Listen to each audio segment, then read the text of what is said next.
What's up, you guys? Josh Tongo here. Today, I want to talk about how your thoughts literally have the power to change your circumstances.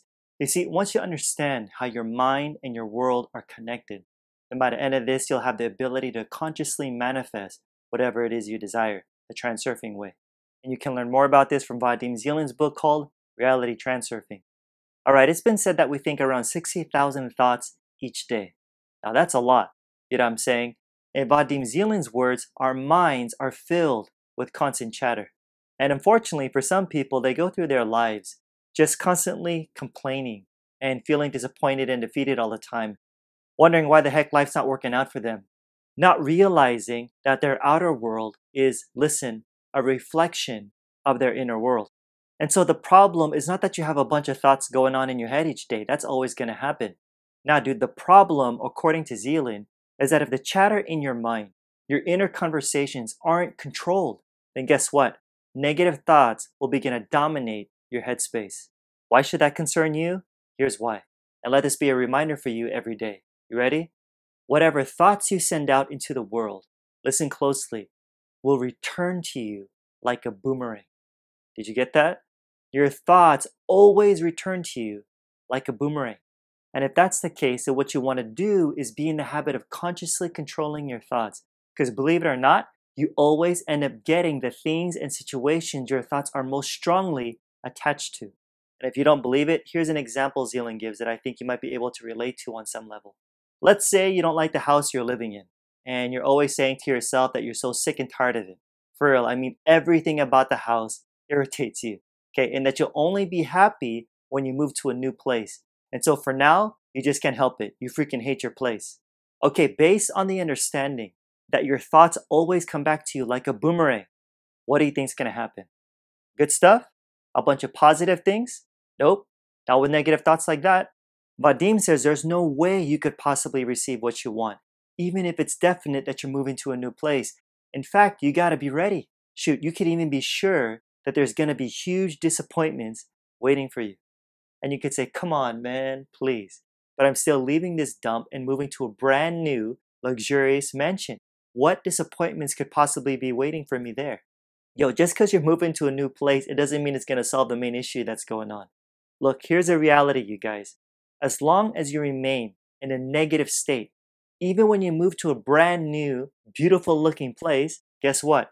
All you're doing is taking your problems with you to a new location. That's it. So in this case, the greater your hatred for the house you're currently in, he says, the more unpleasant surprises you can expect to experience in your new place, straight up, no matter how modified or nice looking it is. No joke, all sorts of problems will be creeping up on you, even if they're subtle at first, like a leaky faucet, paint peeling off, annoying neighbors, you name it. In other words, as Zeland says, anything that maintains the parameters of your current negativity. Boomerang effect. So once again, it makes no difference whatsoever, you guys, whether you're living in an old or new house, you'll still be dissatisfied as you were before because it always starts from within. So if your attitude doesn't change at all, he says there'll be no shortage of luxurious houses for you, or you'll still feel like you're living in hell. Or if you ain't going anywhere and you have nowhere else to move to, well, you'll most likely stay living in the same place you don't like because your thoughts are not attuned to the frequency of a life on which you are successful in finding the house of your dreams. You're too fixated on the things you don't like and therefore radiating negative energy, which matches the lifeline you're on now. Is this making sense? Point is, nothing will ever change unless you change your energy first. You change your vibration, you change your situation. And the good news is, folks, it's not that hard to do. Here's Zeland's suggestion, continuing with the house example. First of all, accept the current situation you're in. Accept it and let go of all the feelings of dissatisfaction and resentment you have. And if you really look for it, try to find little causes for joy in your situation. Because even if you don't like the house you're in, dude, at least be grateful to it for having taken you in and looking after you up until now.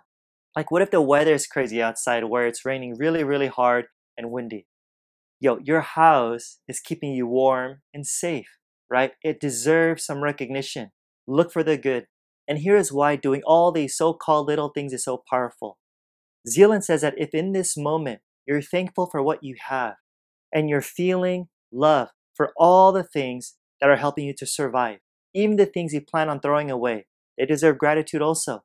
Then you're radiating positive energy. And when you're radiating positive energy, you're transmitting that positive energy into the environment, which will return to you later. So you can definitely expect an improvement in your circumstances. Okay, the next thing you want to do, he says, is to start thinking about what you want. And to stick with the earlier example, the house that you would like to have. And he mentions that this could be a bit harder to do than being irritated by the things that surround you right now, but the goal is worth it. So try not to react in a negative way all the time. Instead, put in some effort into changing your habits. For instance, you can look through estate agency advertisements with photographs of houses. You can go window shopping and look at the furniture and decorations you'd want. In other words, live the thoughts you want to have. Why? Because your thoughts always come back to you like a boomerang. Remember? Because there are so many examples, you guys, that illustrate how a negative attitude can screw up your life. Another one he gives is this. Imagine that you're getting ready to go on holiday to a place where it's hot, but the weather where you live is terrible. At least to you, it's terrible. You walk outside just cringing from the cold wind and getting all soaked and drenched in the rain. Not your kind of weather. So you say to yourself that soon you're going to be out of there, enjoying the sunshine and the warm sea somewhere else, expressing how much you don't like the place you're currently in. Not a good idea.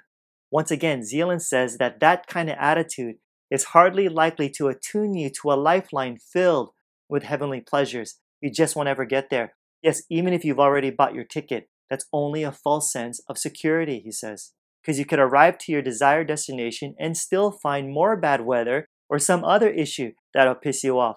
But, and here's a game changer, everything will turn out just fine as long as you stay positive. Let's bring it even closer to home. Or should I say what can happen inside the home? Let's say you shout at someone, like a family member, because you're so stinking pissed off and irritated by something that they did. Well then, Zealand says that you can be certain that soon afterwards something's going to go wrong, or some other kind of annoyance or problem will come up. Because once again, the parameters of the negative energy you're transmitting correspond to the lifelines where you experience irritation. And so you're inevitably carried in the direction of lifelines where the density of disappointments and misfortune is higher than average. In short, let this stick with you. Every time you react negatively, something else regrettably follows. All right, real talk now. I want you to think about the challenges you're facing at this time. What are they? Is it with money or your health, relationships, your job, all of the above? Look, I want you to be really honest and ask yourself, what have I been focusing on in this particular area or areas most of the time? Are your thoughts mostly negative or are they positive? Don't beat yourself up over it. I'm just asking you to be aware of your habits. Now, earlier I talked about the consequences of negative thinking. But you know what's awesome? There's a bright side to all of this as well. You ready? Love is also a boomerang. Love is also a boomerang. And since love is also a boomerang and what you send out comes back to you, here's what he suggests for you to do. And it's simple. Seek out the positive and ignore everything else. Seriously, pass everything you see through this filter. Concentrate your attention on the things you want, not on what you don't want. Stop saying stupid shit like you don't like yourself or you don't like your world. You know what I'm saying? Stop stating them as facts because then the mirror will correspond to how you feel about yourself and be like, it's true. That's how it is. Don't forget, you're always on a lifeline that represents the quality of your energetic vibration. So from now on, seek out the things you love. And at the same time, picture the desired image in your mind. Things will get better and better as the days go by. Trust me. And if you practice this regularly, he says, it won't be long before your jaw will be dropping in amazement because you get what you believe. Yeah. Alrighty guys, in case you haven't heard, I'll be doing a live coaching and Q&A session soon. Yup, I'll be answering your questions. And so if you're interested in that, just click the join button below. And if you enjoyed this video, please do me a favor, like and share it. Or if you're listening via podcast, I'd really appreciate a review. It gets more people to discover my work, and of course, it helps spread this message. And I'd love to hear experiences or questions in the comments below. Hit that subscribe button and the bell right next to it to be notified of my next video. I pump these out every single week, so you don't want to miss them. And don't forget to register for my free online training where I dive deeper into how you can start manifesting the life you really want right now. So check it out. The link's in the description. Like I always say, more's coming. Till next time, I'm out. Peace.